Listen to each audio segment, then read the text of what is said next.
Hey everybody, on my way home from school, decided it'd be a good time to do another truck talk.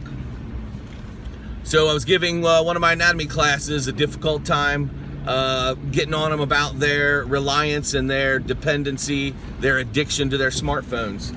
And I said one of the problems is you guys don't feel the need to remember any information because you can just Google it on your phone and look up anything you need. So you don't acquire any knowledge. And of course they argued with me. And I said, for example, your geography skills are terrible. It's atrocious. So they said, okay, ask us some questions. I said, I'll start off with an easy one. I said, okay, how many continents on planet Earth? And, high school juniors had to think about it for a minute. And they put their heads together and they finally settled on 7. I said, okay, good, 7. I said, here's another question. Instead of asking them to list those 7, I said, of those 7 continents, which one has no natural indigenous human population? No people live there.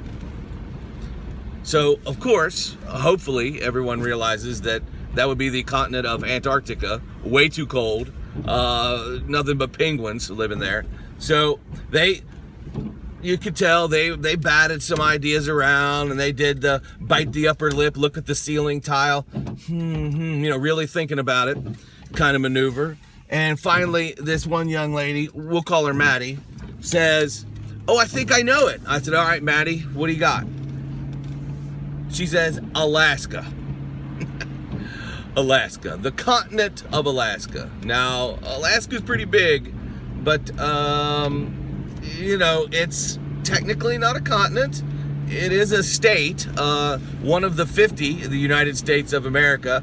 And secondly, there's a lot of people that live there and have for quite some time. So I just looked at her, shook my head and said, I rest my case.